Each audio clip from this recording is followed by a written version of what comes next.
Hi, everyone. Welcome to Office Hours, where we answer your questions 7 days a week. Let's go ahead and jump into the questions. Bill, what do we have? Our first one comes from Chuck Hodges in Tuolumne, California. He says, if we can't really trust the 4K, even from the Apple TV, can we really be sure that IMAX and its content will fix this gap? Or is true 4K mostly a myth for the average home user with an 85-inch TV or smaller in most living rooms? Go ahead, Alex.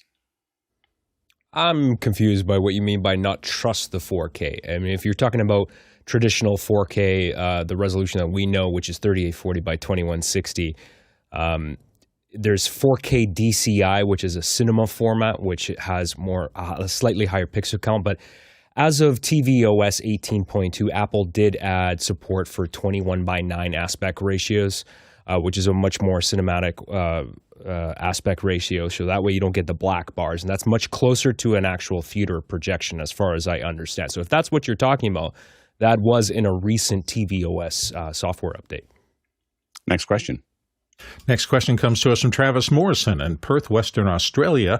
I need to trigger basic keystrokes on a second computer on my local network using Companion. Both have static IPs. How do I add the second computer as a connection in Companion? I don't see anything obvious in the list. Thanks. Go ahead, Craig. Yeah. So there's a couple things that I'm not clear about what you're actually trying to do.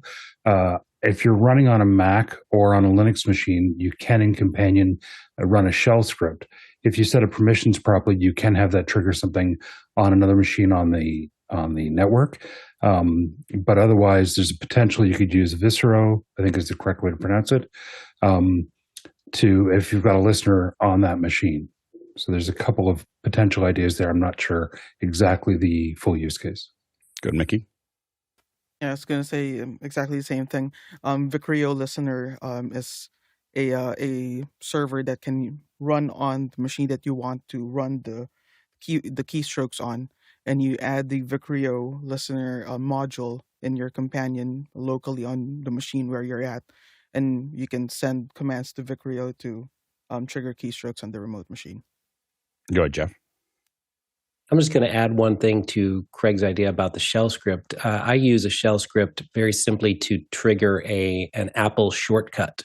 So that allows me to build the shortcut to do what I want, and then it's just a very simple shell command. So I'm not trying to do something very complex with the shell command, just triggering that application.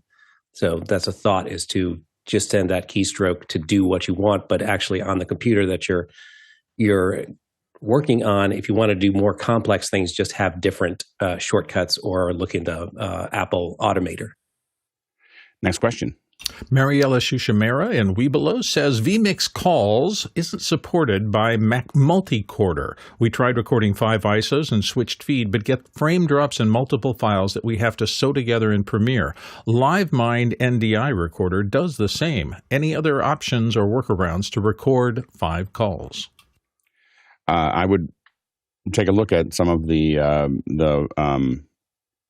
Zoom tools to do this. I don't know anyone using vMix Call anymore. Like, I just don't know. I mean, I know people who are using vMix, but not necessarily Call. It's not very stable. And what's happening, the reason it's stopping is because it's stopping sending the packets. And so that they're breaking up the files because they're not getting packets, because vMix Call is not very stable.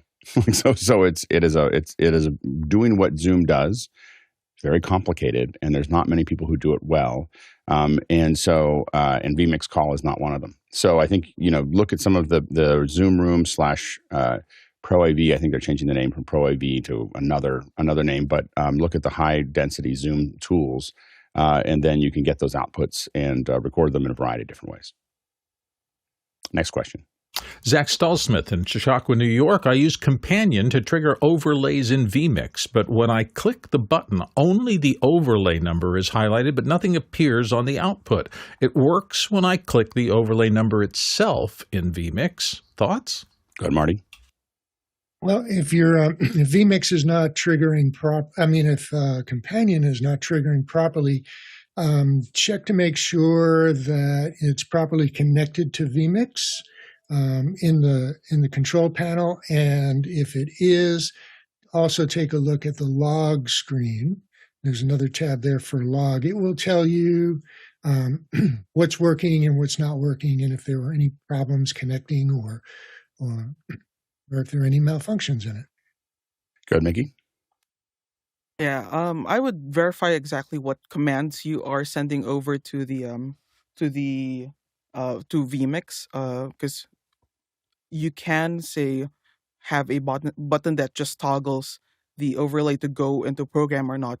But depending on what overlay you have, you may first need to do to animate in the build in of the overlay and also animate out the build out.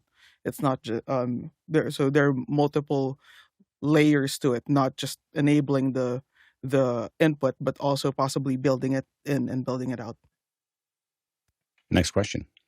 Jason Bache in Albuquerque, New Mexico. Heil mics are on sale for a week. They're an acquired taste, but have worked well for me. But I get the sense that some don't care for them. Anyone?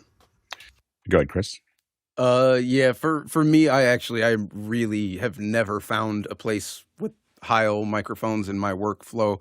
I think I'm much more of a Shure guy, honestly. I'm always trying to access my original sound source, right? When I'm and mainly this is all like in situations of like live environments, right? And I would just say I feel like they really hype Heil microphones in kind of awful places. To me, they're in places that are already problematic areas in live environments. And so I feel like even when it's cleaned and when I'm going through and refining and doing all the stuff, it still just sounds like a microphone and I'm not able to access like real life in the room. Now, I'll say I personally know some of the greatest engineers in the world out in live environments that love Heil mics and are absolutely using them. So it really is a personal taste. And I think it's just about how you approach these things and kind of, what is your square one? What's your baseline starting point when you're looking at microphones versus the tools that you're going to use, and how does that all work? Because maybe Heils are the perfect thing for your workflow. I can't tell you that. So, Go ahead, Alex. Chris is spot on. It's very, very subjective. There's no such thing as the world's best microphone. It's whatever is the best microphone for that specific application that to your ears you prefer, and everybody has different tastes. I know the Heil PR30 is commonly used. I've seen in studio recordings for guitar amps. I know lots of engineers like them, and some people have different tastes. Some people prefer, the ubiquitous SM57 from Shure. Some people like multi-miking instruments is also another thing. Putting an SM57 and a Royer R121 ribbon mic on there is a classic example. So again, everyone has different tastes. Heil definitely has a signature sound. You could say that for a lot of mic companies as well. They tend to have a lot of high end, and that can work well on some sources and not work well. So you just got to find out what works for that individual or for the source. I know PR40s are very common and more so in broadcast. But again, they don't work well on everybody's voice. If you've got a lot of high end naturally in your voice, you're just going to get a lot more sibilance with that mic. Go ahead, Harshid. I find that with Mr. Bob Heil, who has passed now, and he used to be in the ham radio bit, so for the brightness of that microphone and mostly for broadcasting, we have Leo Laporte and others use it in their studios all the time.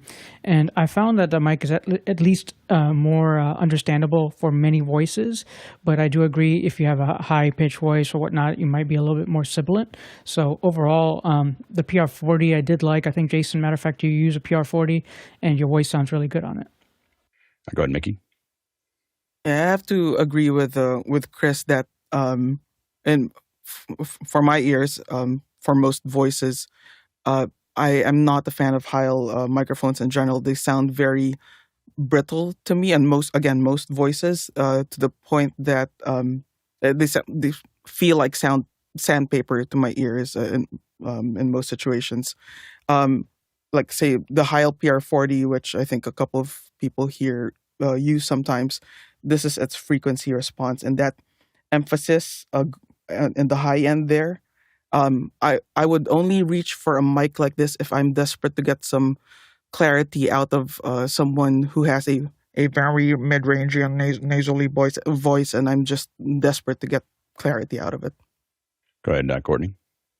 Yeah, I kind of like the sound of the PR40 on my voice, but Bob Heil came out of doing, came out a little bit of rock and roll, but a lot of ham radio too. And for clarity, a lot of his microphones were designed for ham radio communications. And so for clarity communications, they are peaky around the 5 to 10,000 cycle range, which is going to, if people have a lot of sibilance or a lot of mouth noise, as Mickey said, that can be a little too strident. I wouldn't use it on a woman, but for men, the PR40 has a nice round sound if you work in close to it.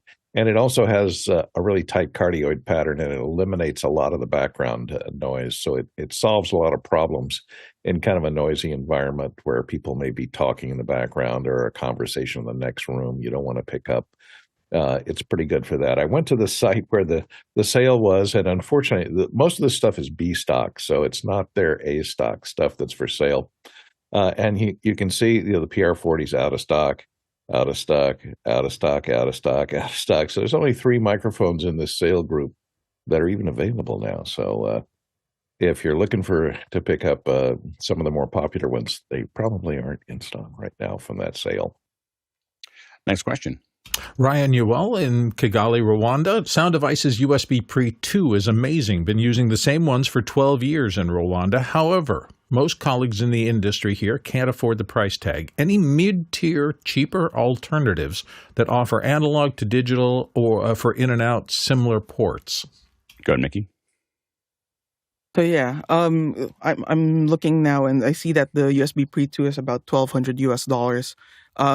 You don't mention like what exactly mid-tier means in terms of price range, but a little lower than that, I would probably look at the Universal Audio Apollo Twin X, and even lower than that, the UA Apollo Solo, which I think Bill is using right now. Bill Davis is using right now. If you need something more affordable, I think the Apollo Solo is about $500 US. I think. If you need something more affordable than that, other options that I like are the SSL 2 line. I think they have a Mark 2 now. I have the Mark 1. I'm very happy with it, and I would imagine the Mark 2 line would just build on top of the good experience that I've had with it. Further than that, there's also the Focusrite Scarlett line, which certainly does not have as good I don't think any of these has as good or as clean a preamp as the Sound Devices ones have, but certainly depending on your use case, they can be usable, including the Focusrite Scarlett line. Go ahead, Courtney. Yeah, I misread the question. I thought you were talking about Mix Pre3, which would be a mixer recorder. And I was going to suggest, in the mid-tier, the Zoom F series, I like the F3 here, is about $300. And they have pretty good, decent preamps in the F series. So this is a recorder with 2 inputs and a USB output. It's 32-bit float. It can deliver 32-bit float over the USB 3. It also is a recorder. Records on micro SD cards and gives you views of the waveform, things like that. Same kind of similar monitoring. It does not have. It can be operated remotely if you get the Bluetooth adapter, which is about $50, I think. Or $40, something like that. So it has an app that you can run on your phone, so you can operate it up to 30, 40 feet away with the remote, which is handy. It has a nice color display. You can start, stop recording, control levels, and input and output. So it's handy to have. It is also a broadcast wave recorder, so if you do want to record timecode or something, it can handle that over the Bluetooth. You have to hook it up to a Bluetooth timecode source to do that, but in that level, in that price range, it's a good choice. It runs almost, a long time, 8 hours or so on a pair of Penlight batteries, plus has external power in a variety of sources. I go, Bill.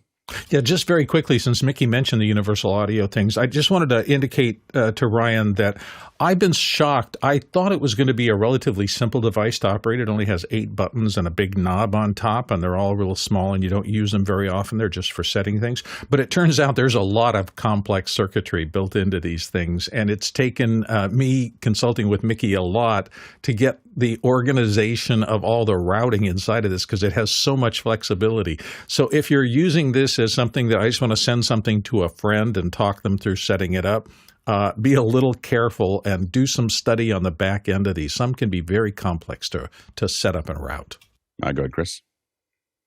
Yeah, I'm just going to weigh in here because we're talking about Apollos, and I've been using Apollos and building Apollo studios for the last decade. And the place where people really fall short on Apollo architecture, just anyone who is having an issue with this, is you need to go into the I/O matrix of console, okay?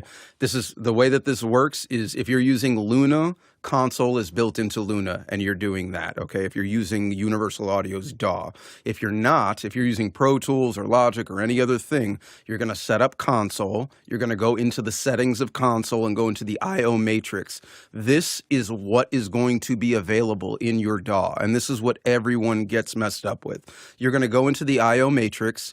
The left list is inputs. The right list is going to be your outputs.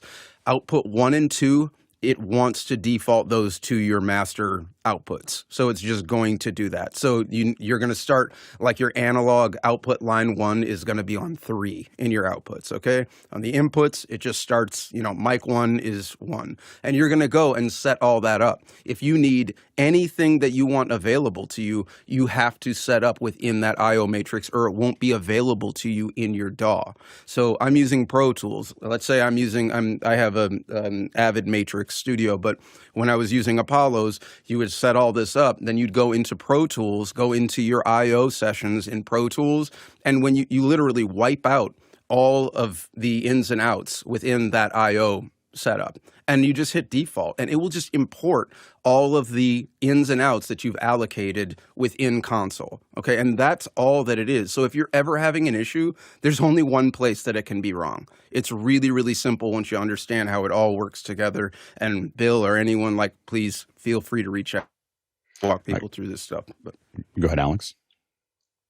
Yeah, another option too, because Ryan mentioned wanting analog to digital ins and outs. That's a really hard sell because a lot of sub $600 interface just simply don't have any Toslink output. You're lucky maybe if you get an input, but an output, and I've looked, they're really hard. Just to throw in another option, the RME Babyface is another solid interface. It's not that much cheaper than the USB Pre, but it is $200 US cheaper than the USB Pre 3. It's currently $999 on Sweetwater. Go ahead, Mickey.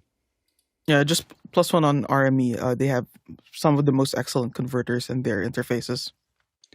I looked at eBay that the USB Pre2 is still $800. The one that you bought 12 years ago, or the one that maybe I bought 12 years ago, is $650. Well, it was $650. It's now $1,200. So the staying power, and I have a couple of them, and I keep on looking at them going, I could buy other things if I just sold these on eBay, but I can't let them go. Next question. The next question comes to us from Clive Kirshner in Souk, BC, Canada. Alex, several times you've mentioned an 18% gray paint for the studio walls. Are you saying that will do for most part, or do you ever get hardcore about it and go for what's known as Munsel N5 formula? Go ahead, Mickey. Yeah, well, in terms of 18% gray paint, that's the go-to for people who are doing color accurate work, wherein they need a neutral environment that does not influence their decision making when it comes to color related work. I'm going to post in the chat one of the formulas I've found for 18% gray N5.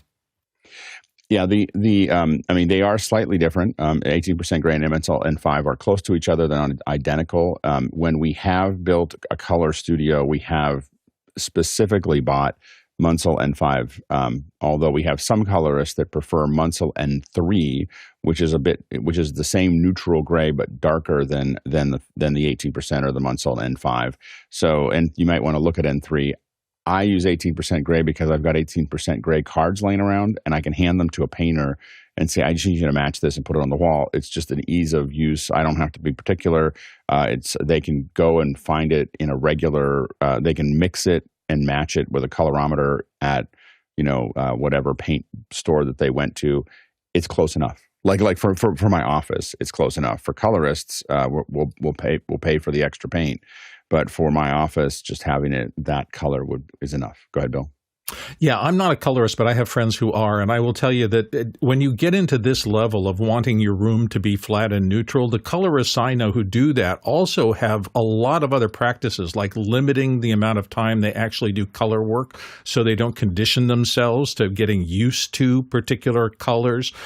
It is a very demanding, specific thing. And if you're going to go at that level where you're completely reinvoking your environment in order to be a colorist or to try to get as close to that as possible, do spend a lot of time searching what it takes to do that really well, because it's not a simple art from my experience with others. And to be clear, I do some color work. I am not a colorist, and as a result, I do not like. Chris Fenwick always says, like, Alex edits, but he's not an editor, and that is totally true as well. I do a lot of things, but I'm not anything. And so when I need color done, I send it to Charles, typically Charles Klein, and I have him do the color, and then he sends it back, and then I just trust that Charles has a room that is built for that. He has monitors that are built for that. I don't try to make. I can get it close, and I can get it to a point where, for fun stuff, we can put it together. But if it matters, I'm going to send it to somebody who has a room built for this. I'm not worried about my room being that accurate. Next question. Chuck Hodges in Tuolumne, California, back with, other than price, what's the difference between using an Echo Show or the old Meta Portal or the Dten, all with the HD bumps, versus an iPad for Zoom? You don't need if you're asking about the bumps, you don't need the bumps anymore. So you can, if you call, you're going to get a 360p out of the box from Zoom, I believe. If you call them with any paid account, you'll get to 720p. Like immediately, you'll get to 720p with a business account. And what's rolling out apparently is you can even get a single business account. You can go to 1080p. If you have the session license, you can go to 1080p. So there's a bunch of different ways to get to 1080p now that aren't. And those are more than the bump. The bump always got us to 720, which is kind of minimum viable in my opinion. The iPhone set to HD, a modern iPhone, I think it's iPhone 14 and above, set to HD will deliver a 1080p. I actually am working on testing the iPad. I'm not sure if it does or not, but those should get you to 1080p. They'll get to at least 720. I'm playing around with a dual, like, walk around the floor kind of thing with an iPad and iPhone and stuff like that. And so I'm checking that out. So we'll have more information about that in the next week or two. Next question. Leo Mindell in Richmond, London. I have a client who has projectors in 2 different rooms for presentations. They have been using Microsoft wireless HDMI receivers on each projector. However, they're unreliable and do not work for Macs. What would you suggest? Go ahead, Marty. Well, you can't ever beat the reliability of wire. Copper is going to be the most reliable thing. And because the wireless option is undoubtedly using the same frequency band as your Wi-Fi and many other devices, 2.4 gigahertz. With copper, you have a number of choices. You can go with an HDMI distributor that has senders, Cat5 or Cat6 senders built in, and then put receivers at each of the projectors. Or you can utilize an NDI network and put NDI to HDMI converters at the projectors, such as the Bird Dog Plays, which are fairly inexpensive and work very well. Go ahead, Mickey. Yeah, I agree. Go with copper. Send SDI or convert to SDI. If the source isn't SDI based, if depending on the length, you might want to convert to fiber instead, and then convert back to SDI at the projector if the projector has SDI, or convert to HDMI if the projector only has HDMI. Go ahead, Courtney. Yeah, I agree with the others. I think wired is the way to go. HD-based T. There's a number of little boxes out there that you can run your signal over Cat5 with HD-based T, and in some cases even run power to power the receivers on the other side. If you have good, stable Wi-Fi in both rooms, it also depends on how you're using them. If people want to just go from their phone to the projector or from their laptop to the projector, Another thing you might think of trying, and this is a cheap way to try it, is something like this on TV streaming box. It's a Google-based TV. It's 4K, and it plugs in with a HDMI port, and it does support Google Chromecast. It supports AirPlay, and it supports Miracast, which is the wireless technologies that Windows and Apple support both. So it supports both platforms for wireless connections. So you might try that as long as you have a good strong Wi-Fi router that reaches both projectors. Go ahead, Craig. Just as another option, if there's no way to get cable between the two projectors and the source, one idea might be to use a local computer at each projector, and then you could trigger the same presentation on both computers using the Wi-Fi. It'd be much lower bandwidth, but then you need a computer at both locations. Yeah, in most cases when we're doing overflow rooms, and the question is are they presenting in both rooms or just one room? So if they are presenting in one room, there's a lot of different ways to get there. Our general will be what everyone else said, copper. Like we're gonna try to get copper from one place to the other. If it's HDMI, we're gonna go HDMI to SDI and go 150 feet, up to 150 feet or 50 meters, and then go back to HDMI. If it's longer than that, we will typically go to fiber. So we're going to run glass around things, through things if we can. So that's our go-to for overflow rooms. And that will go, obviously bidirectional if you need it to be. If the room is far enough away that the delay doesn't matter, the other thing that we do occasionally is we'll just stream it. We'll stream it to a private stream that can be HLS, that can be RTMP, that can be a lot of other things, and just make it available on the other side if both sides have internet. So we can get to anywhere in the city, for if there or anywhere in the building with a simple stream. So that's another way to kind of make that possible if those rooms are too far apart. It sounds like they're right next to each other if you're using HDMI receivers, but it's something to think about. Next question. Next question is actually from me here in San Diego, and it was based on a conversation we had during the pre-show. I'm having issues with multiple monitors. Those are connected monitors to my laptop. Specifically, which ones have priority over which and how I can determine that? It seems to me, after some experimentation, to be based on the level of the top of the monitor in the monitor's app for a Mac. And I notice often that the menus switch to which one has priority and where my mouse is and things like that. And it seems to have a pretty complex system of determining which monitor has priority when. So I just thought it might be an interesting discussion for everybody to have. Go ahead, Jeff. Well, some of that is app dependent, but in the Mac, yes, it is. I mean, the priority and the order is literally determined by how you drag that arrangement, which doesn't have to mimic your physical arrangement. So whatever order you place them in, it's a good question. I mean, I've experimented with different heights, and I have not found the height to change that. It is the order left to right, and it's also what you tell, which edge you tell it to use. If your dock is on the bottom, or if your dock is on the bottom, you're okay. If you're, one of the folks that puts your dock on the left or right, that also matters, because that's what determines where the dock is, where some menus that default where they will be. And let me see if I can show you this.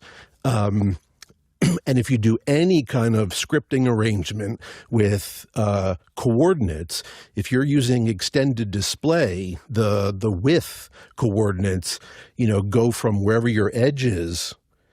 So if you do a left edge, it starts from 0 and goes all the way up to the total cumulative width of all your monitors.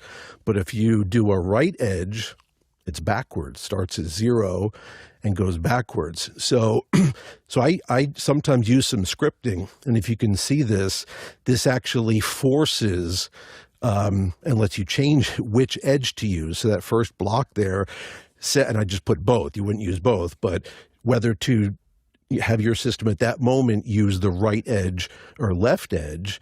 And if you do some little scripting like this, you can change that state. And so I have a bunch of scripts that position windows and apps where I want them based on those coordinates. And now the newish shortcuts lets you do some of that, also lets you do window positioning. And it's not as, of course, finite and detailed like this, but you can position relative by coordinates, all kind of stuff in shortcuts, which is handy too. Go ahead, Craig. Can't hear you, Craig. Sorry about that. I don't have experience with this directly with this many monitors. My question is just going to be, does this have anything to do with spaces or having different spaces with each monitor, and whether they're all on this, like changing spaces with all monitors together or individual? I don't use spaces, but I will say that David Brady noted in the chat, make sure monitors have separate spaces in mission control, then in system prefs, display, arrange, move the menu bar. It seems like this is more complex than I ever thought when I wandered down. I've got it working pretty well, but that's as much as I know. Go ahead, Mickey. Yeah. So what do you mean exactly by priority? Like, do you mean like where the menu shows up, or do you mean like where windows open initially when an application is launched? Yeah, where your mouse ends up going by default, which of the monitor bars at the top. We all know that it now, didn't used to, but it now gives you the ability to switch monitors, and it will activate that menu bar for that monitor in real time. Used to not do that, and it was a real pain in the tail to have to go searching around and use a menu bar that was not on your primary monitor. That's been fixed, but it still seems like there's just a lot of variability here. Yeah, in the settings application, and I can't show you now because I don't run. I know you're running the latest OS, and I don't do that. When you within the display settings, if you open up the list of displays that you have connected, you can select which one of your displays is the main display, and which ones are set as extended displays. And the main display should be the primary one when you're where your cursor shows up initially when your computer boots. Windows of applications though will tend to default to the last display they were opened in when you last launched the application. And if ever you're using a display link display output device that requires drivers to load first, those will always be it'll do its own thing every single time you boot. There's no real consistency with those because those boot after you log in and the kernel is launched. And under desktop and dock, you're looking near the bottom for displays have separate spaces. I find that to be life-changing. Like just that one little click is that they just don't, I don't want to share them. I don't want it to be over something else. I just want each one to be their own world. If a window gets halfway over one to the other, it's simply whatever's got most of the window gets the window. And as soon as you let go, it'll just drop out of the other window. And it is the best. Next question. Next question comes from Jeff Cohen in Miami Beach, Florida, here on the panel. Is there a user-friendly web-based mic check with meters so guests can rough in their levels? Most online mic check seems to just confirm that it's working or not working. I mean, the most typical one is to ask people what they had for breakfast, but it feels a little forced at times. Oftentimes, I just ask them how their morning is going or how their afternoon is going, and try to just strike up a conversation. If it's me talking to them, I try to make it feel as natural as possible. But what I'm doing definitely is testing their mics. But the easiest one to go to is typically their breakfast. Go ahead, Mickey. Yeah, there are folks in the community that tried to set a meeting up that just had meters in it, and people can just jump in anytime. But it wasn't feasible to just keep that running for free. I would just bring in another machine that has meters on it, feed the guest's audio to those meters, and show it back to them, or just meter it yourself if you don't need to show. If the guest does not have to see meters anyway. If you're the tech, then just look at the meters. Go ahead, Alex. The independent developer that makes a loudness app called I'm not sure how to say it right. Youlean Youlean.co. If you go there, there's a tab at the top of the website that says Online Tools, and then the first option is Online Loudness Meter, and that is a web-based version, simplified, stripped down of that app. You can go ahead, Jeff. That nailed it. That's exactly sounds like what I'm looking for. In other words, essentially what we have here, and these are folks that are not even necessarily doing it for Zoom, but sometimes, it's something I want to be able to send people to start on their own just to get it even in the ballpark and then potentially later dial in. So that's great if Uline does it. Yeah, and they make great meter plugins and everything. Perfect. I wouldn't send that. I wouldn't send a pedestrian to that or a civilian to that site. Like it's not, that's not going to work for them. There's not really any way to check a civilian other than to be in a call with them, but you can kind of get them to do stuff. But they, when you're sending a pro to something, they'll go in and look at those scopes, but sending a civilian, you don't want to they'll just get confused. Or more importantly, or more dangerously, they'll create opinions that aren't, acclimated to reality. Next question. Manzielani Lize in Kigali, Rwanda has this one. What's a good production monitor for live production color correcting cameras? Go ahead, Mickey.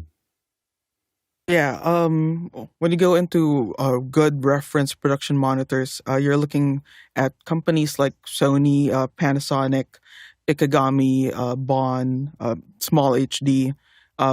Those companies, when they say it's a production reference monitor, then those are monitors that you can trust. Good, Marty. Okay, so I've seen a lot of field world monitors out there, but it's important to recognize that any monitor, in order to be color accurate, needs to be calibrated on site in the ambient light that you're going to be looking at it. So there are tools to do this. Data Color has a monitor calibration device that you can get. But to be even more accurate than that, use scopes. Scopes will measure various qualities of your video image, color accuracy, contrast, intensity contrast, color contrast, skin tones, independently of what you're seeing on your screen. They would be more reliable and more accurate. Go ahead, Alex. Small HD is a company that makes production monitors. Now, there's other options there too, and they make a variety of ones. They make some that are reasonably priced. They also make some higher end ones that are plus $10,000. So it just depends on what your needs are. And I actually just pulled up one example here. So they actually have this beautiful looking Quantum 32. It's a QD OLED with 1,000 nits of brightness. And of course it has SDI on it, which is typically what you would want in a production environment. Not cheap, but there are $30,000, $40,000 monitors out there. So there you go. Go ahead, Mickey. Yeah, definitely. When it comes to any accurate monitoring solution or monitoring solution is supposed to be accurate, regular calibration needs to be done. That is the same is true with studio monitors, monitor speakers, and with display monitors. You want to regularly calibrate those displays, and also periodically. I don't know what exactly is the recommended time frame, but periodically send it back to manufacturer for refurbishing and recalibration back to factory spec, because things like backlights tend to wear over time. And in addition to those brands that I mentioned earlier, other brands that are popular are FSI. They find their scientific. I find them more popular in the color grading crowd rather than the live broadcast crowd.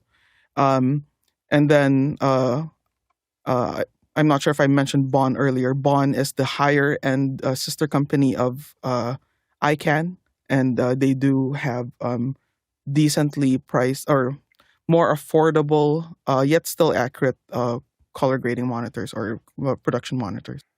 And I'm going to bring kind of a practical tone to this in the sense that when you're live doing a live event on location, it's a much different environment than when you're doing color correction. So when you look at a high-end color monitor, that makes sense in a live environment. But the problem is that you're not going to have the color. You're going to be in the back of house, somewhere with a bunch of a lot of other things going on. So using a color accurate monitor in a live environment like that, unless someone's got a booth, like a video village with a booth to look at this, you're asking for accuracy that is beyond the precision of the system. And so the thing you want to be careful of is worrying about it as much as you would in a colorist environment. What we tend to do is use a spider on a monitor. It can be almost any monitor. Now, we typically have a Sony somewhere, a PVM somewhere floating around, one monitor that we say, this is the monitor, this is what we're, those are $2,000 or $3,000. We have them sitting there, we can look at them. We don't color correct every monitor because we don't want anyone to trust them. We're like, hey, don't trust those monitors, those aren't there. But we pick a monitor and we get it there. What's most important in live cameras, in my opinion, is they all look the same. If they all are pretty close and they all look the same, they're all pretty close to accurate and they all look identical. That's the thing. All the cameras have to look identical. And then because a lot of times we have clients that want them to be a little warm or they want them to be a little cool. So we're no longer in kind of an accurate view. I will tell you on site, the thing that I trust the most is my iPad or my iPhone. Apple spent an enormous amount of money making them accurate. If you turn off all the haze and so on and so forth, I'll look at a stream. I won't look at it for sharpness, obviously, but I will take my stream and I will look at it on an iPad Pro, and I know I am pretty. That's as close as I need to be. If I'm happy with the color that I see in an iPad Pro from the resulting stream after the compression, and I look at it there and I'm happy with it, it's going to be fine for a live stream or a live event. I promise. We've set these monitors. We've set an iPad Pro next to a Flanders, and I can't see the difference. So I'm not saying that nobody can see the difference, but I look at the stuff for my job. So I think that you want to look at having something like that. I would not say every tablet is like that. I would say Apple spent an enormous amount of money making their devices extremely accurate, and they have a deeper pocket than all the other monitor manufacturers. So those happen to be very color accurate. What you do need to correct your cameras is typically some kind of chart. Now, the most popular chart in the U.S. is this one here. And they're hard to get now, but this is a Chroma Dumont chart. And this is the most popular one. It is also the most expensive one. I think this chart itself is about $1,500. But you can get a lot of other color, there's a lot of other charts that you can get. This one just happens to be the easiest one to use because on a vector scope, these colors draw a shape through the targets.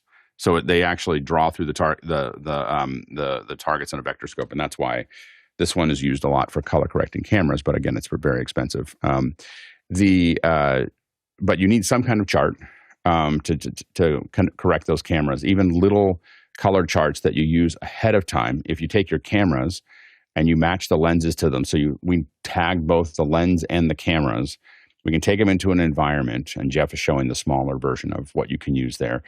We can take those into a controlled environment and say, oh, we're under 56 or under 32 or under 65 if we're on stage.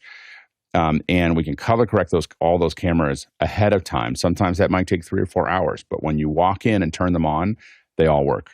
And so they all will be where they need to be to make that actually happen. So those are a couple things to kind of consider as you go down that path. But there's a lot of ways of doing that. Most of them don't require a very expensive monitor to get to where you need to be on an average live production. Yeah, go ahead, Mickey.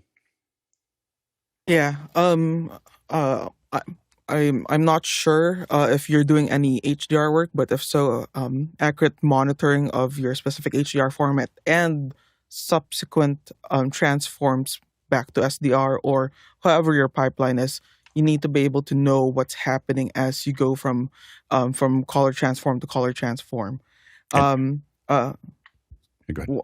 thing to add is that, depending on your situation and the number of cameras you do need to shade, it might be more cost effective for you to purchase a single 10 or 15 or $20,000 display, a large one, 50 inches or larger, as opposed to buying, say, 16 $2,000 or $3,000 monitors, one large display instead of a lot of small ones.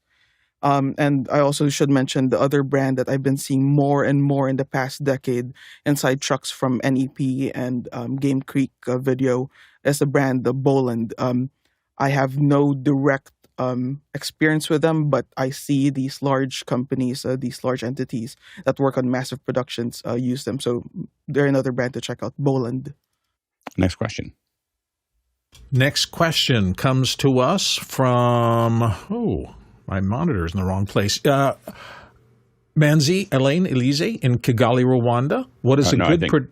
I think we just had that one. It's just Did that not cycle for me? Yeah, okay, Douglas Carmichael's up next then. Douglas Carmichael, Universal Audio, is introducing their own preamp and headphone amp to work with their Apollo X16D interface. Could you see this being the tipping point for implementing Dante in the studio?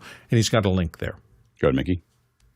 Yeah, I don't see one product or one family of products being. It's rare that one family of products would be a tipping point for a change in the industry. And I'm also not sure what type of studio you're talking about: music studio, broadcast, whatever.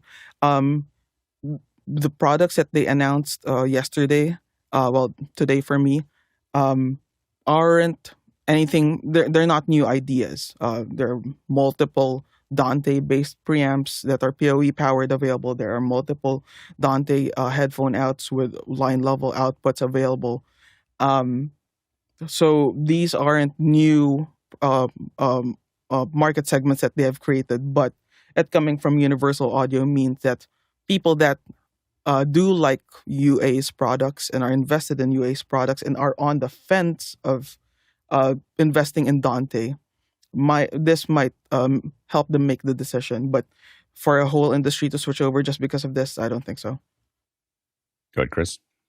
Yeah, I think that this is actually a really interesting new product, and I was kind of thinking something like this was going to drop. Actually, when you look at the new the X16Ds, right? This is what's really cool about it is that this can actually be a unit that can kind of sway into any kind of situation that you want. And so for me, I'm always looking for like remote work structures and really just like modular work structures. How can I have my main setup, but if I have to run out the door, can I grab my laptop, my iPad, and, a headphone amp, and now I have my studio with me and I can still just go and work. So when I look at what UA has done here is they've kind of created this gray area between live and studio, because you can take that X16D and you can go out live with it, and all of a sudden you've got 16 channels of Dante that you can kind of throw into any digital console.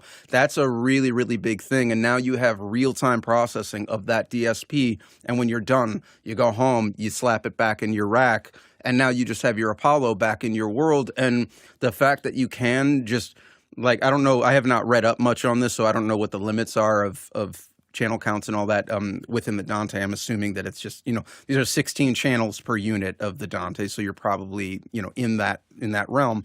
But this is really, really flexible. And so I would just encourage people to think that it's not so much of like, what's the actual use right this second, but does this allow you a space to potentially add another kind of unit and have a ton of other flexibility in maybe a job you're not thinking of yet. And so that's exciting to me. I like stuff like that a lot. Go ahead, Alex. I don't have much to add other than what I will say is Universal Audio makes great higher end products. But although when you say studio, yes, there are professionals that use Universal Audio products in studios and some use it live, but an overwhelming majority of their customer base is the bedroom recording artists that use these products. So I think what they're doing is great because they've made two Dante products that are reasonably priced. And I think it's really cool. And you're starting to see this trend very, very gradually and slowly. But to see this kind of technology that is really not something that the average person uses, but to see it trickle down into hardware that's more affordable. And I think that's great. And I hope we see more of that, because I think the more people that implement Dante, that'll be great. I mean, it changed my life with the Yamaha DM3. I mean, it's simple. I threw out a lot of hardware. I had so many analog audio interfaces attached to each computer in this production environment, and they're all gone. It's just all audio over IP. Go, Jeff. So some interesting stuff from UAD, but I actually have a bunch of problems with this, at least from my initial look. So the interface, let's start there. Great, except they decided to put in only a 16-channel Dante interface as opposed to a 64-channel Dante interface, which is saving them money on the licensing, and yet they're still charging you $3,000 for this interface. And oh, if you want to do 64 channels, buy 4 of them. Now you're into it for $12,000. Not so much loving that. I love the idea of a preamp. This is a PoE powered preamp with remote control. Excellent. Make it stereo. Don't make me link 2 of them together and burn 2 ports and have to run 2 Ethernet cables to power preamps.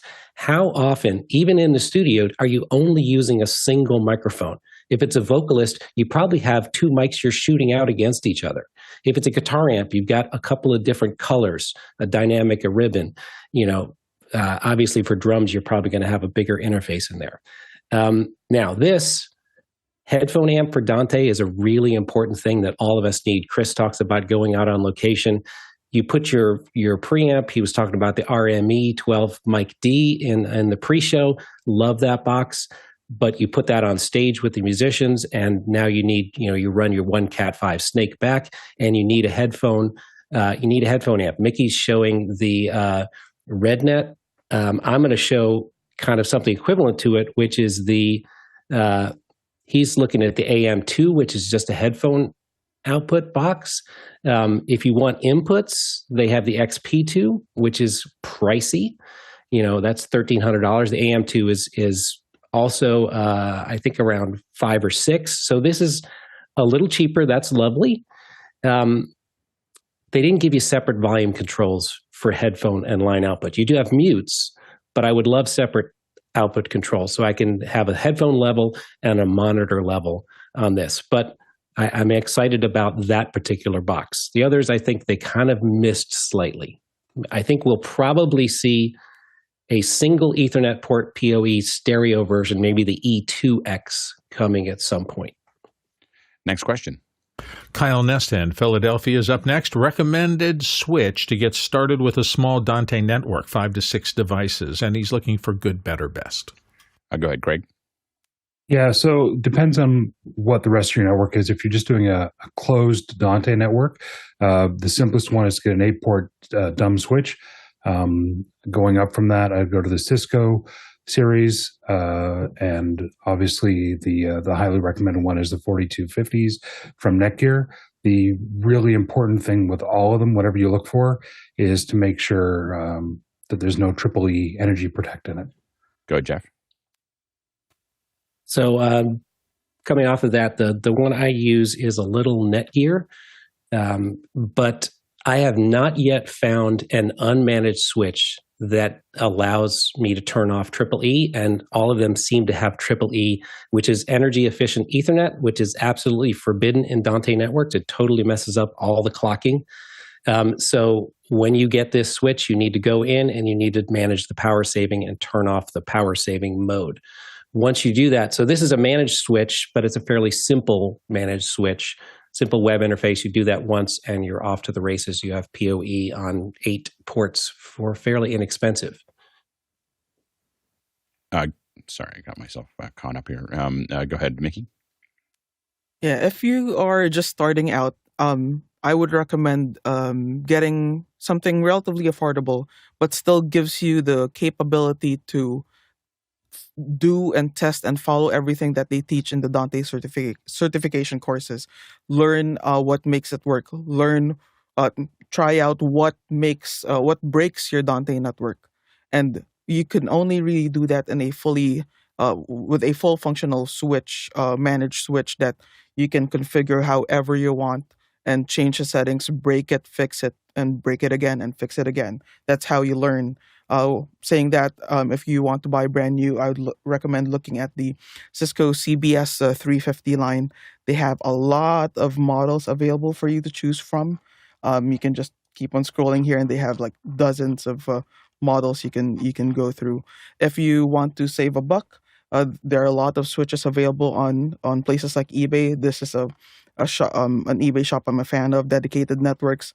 They have a lot of affordable Cisco switches here and other high end switches. You can get an SG, which is the previous family from the CBS. You can get an SG 500 48 port for $95 US. That's not a bad deal for a SG 500 48 port. So yeah, definitely like get yourself something that you can configure and learn from, as opposed to just getting a dumb switch where there's nothing you can really do and you can't really build on what you have learned from the Dante certification courses, which you should take. I go, Marty. So yeah, a minimum of a smart switch where you can turn off energy efficiency. Better to have a fully managed switch. But here's the real catch. If you are just creating a network that is just going to be Dante, where you have devices communicating with each other and nothing else, then any decent quality smart or managed switch will do. If you are going to add Dante to an existing network where you're doing web browsing and email and internet and other things, now you have a more complex situation. And depending on how reliable you want things to be, do you want them to always work? You may need to get into a router and switches that support VLANs because you want to keep your Dante traffic separate from your internet and other desktop traffic. That makes everything more reliable. So it's a matter of use case, also somewhat dependent on how many Dante endpoints you're going to have, how big the network is going to be. So all of that needs to be considered. And, all of this information will be learned when you take the Dante certification classes. Next question. Manzialani Lize from Kigali, Rwanda. What is the best way to mix sound for online audience, whether it's YouTube or Zoom, especially when you're sending audio of live performances, including instruments? Do you input sound in Logic Pro or Ableton Live? If so, explain for us the process. Go ahead, Marty. Okay, so there's a couple different ways to approach this, and by your question, we're going to look at one way to do this is to take multi-channel audio from your house mixer, bring it into a computer, and do a mix in software using a DAW, such as Logic Pro or Ableton. And when you do that, you can use all of the effects and levels and dynamics controls that's available in your DAW, and then output that mix to whatever conferencing platform or online you're going to use. This is one way to do this. The alternative, which may be more expensive, is to use a separate console and port inputs from one console to the other so that the other has an exact copy, and you're doing all of your mixing and dynamics control and other things on that second mixer, and the output of that feeds into your computer for live streaming. Go ahead, Jeff. The third way to do this... We're running out of time, so I'm going to jump to Jeff. I'm sorry. Good. Monty, you're in the right place, and you've got an amazing panel here, and we need a whole lot more details about what you're doing. Give us a genre, the kind of instruments you have. I will caution you to always remember that whatever you're doing for live sound, depending on the size of the venue, you're getting a lot of acoustic sound off of the stage. So there are things that are not amplified as well and may need microphones, and you definitely need to add in some house sound. Go, Nikki. Yeah, I'll try to make this as quick as possible. With you mentioned you're asking here about, I think, mainly the mixing platform. I would prefer to mix on a dedicated hardware mixing console. If you're talking about broadcast, typically people talk about brands like Lawo, Calrec, but you can also get it done with boards from the likes of Yamaha, or in the really cheap side of things, Behringer products are also popular. With the if you are mixing for broadcast, try to place yourself in a location wherein you do not hear the house sound. You have your own monitoring environment that is accurate, allows you to only hear what you're mixing, what you're putting out to the audience in the broadcast. And also of course, mix for that specific platform wherever you're delivering to. A front of house mix will not always sound good in a broadcast. The transmission at the end of the pipeline mixes typically vary mix specifically for the broadcast. Go ahead, Chris. Yeah, very much. You're doing two separate jobs here. So if you're in this kind of situation, the real way to do this is absolutely to have a separate set of broadcast mixers and then someone who's doing the live environment show. Just understand that these two things are, one is contingent on the other, but they're completely unrelated and separate jobs. So typically, if there's real finance and budget for this, you're doing an actual complete independent split, and the broadcast engineers are also doing a capture, and then you're also doing a capture on the live side, so you have redundant recordings, and all of this stuff is not really it's not tied into one another unless you're having issues in the live room. If you're doing all this yourself, which I have done this a lot, and I've done pay-per-view live streams from board feeds and all this stuff, it's a really, really different thing. And so you have to obviously get things correct in the room for the artist, but you have to really, really have a correct monitoring system to understand, because frequently you can have things be really, really potentially harsh in your cans for your viewers that might feel really okay and big and warm in a room because you have all this low end from subs or whatever. So just be thoughtful of that stuff. Yeah, oftentimes on a large stadium, we'll have a room, a portable area that is outside of the stadium that we're mixing in, that we're getting the snake that brings all the tracks to us to do the mix. One last question. Last question comes to us from Jeff Francis, Columbia, South Carolina. Handheld vocal mic with push-to-talk switch. Great for talkback, musical director, and so forth. Other make models like this, and he links to a C-Electronics product. Go ahead, Alex. I'm a big fan of SE microphones. So this is basically, the V7 has become a very popular microphone. I'll just show you. It is the exact same capsule as the V7, just with a push-to-talk. There's really not much to say other than it's the same exact mic. And if you like the V7 and you need something for talkback, this is super convenient, and it's a very, very quiet switch. Go ahead, Chris.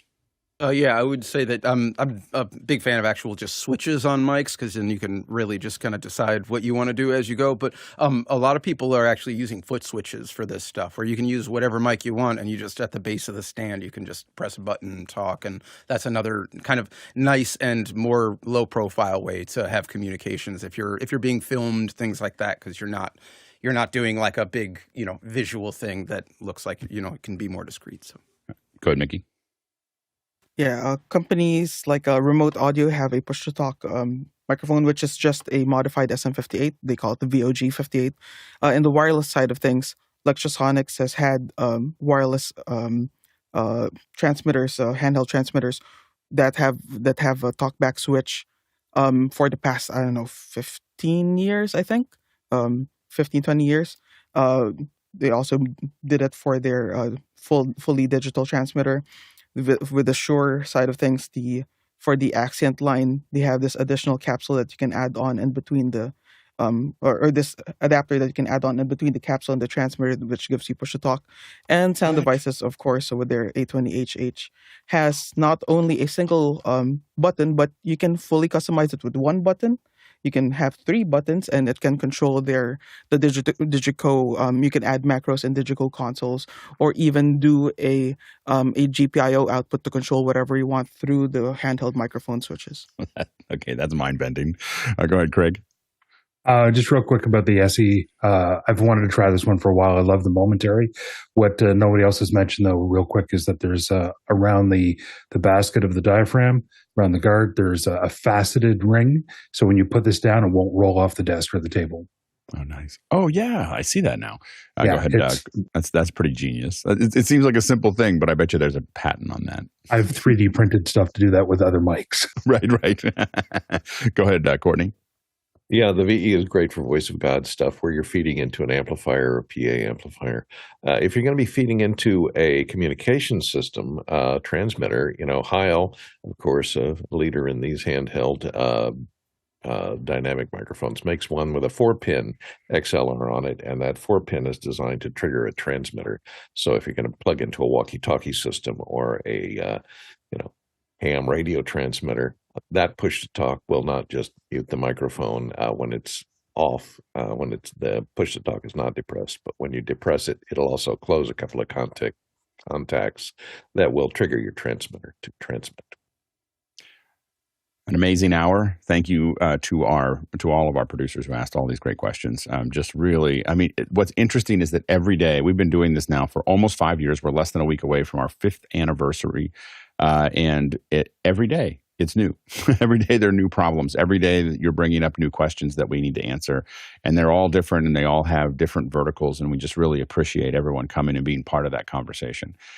What an amazing panel today. Like just really, really deep audio experts and general experts here. And we just really appreciate it. We really can't do this without you. And it's just it was such a pleasure to have you here today. And thanks to the incredible team on the back end that makes this possible. This is something that is done every single day, 7 days a week, no Sundays, Saturdays, Fridays that we take off, no holidays. We're here every day. And that means that there's an incredible crew on the back end that makes that possible as well. And we appreciate all of your contribution. Today, if we had done this in person, walked around and asked this, the Tlaloc Traversal, we would have traveled 50,000 miles. That's 81,000 kilometers. And that is 397 million bananas for scale. All right, let's go ahead and jump into After Hours. That was so complicated that I forgot all my announcements. I was just trying to keep up with everybody, and there was so much going on, and I was just like, I looked up, and I was like, I better do an announcement. I was like, oh, it's 8:52 or 7:52. I was like, oh. I want one of those sound was a great blistering hour. Yeah. That's amazing. That felt like a 5-minute show today. Yeah. Yeah. Very fast paced. Yeah, it was a race. A lot of information. Wow. I believe dense. WYSICOM also has a similar system where you can send GPIO commands out or GPIO triggers out of their receivers with a button on their transmitter. That's so cool. Thanks, everybody. That's awesome. Thanks. Thank you. Bye-bye. Thanks a lot. Bye, everyone. Take care. Till tomorrow.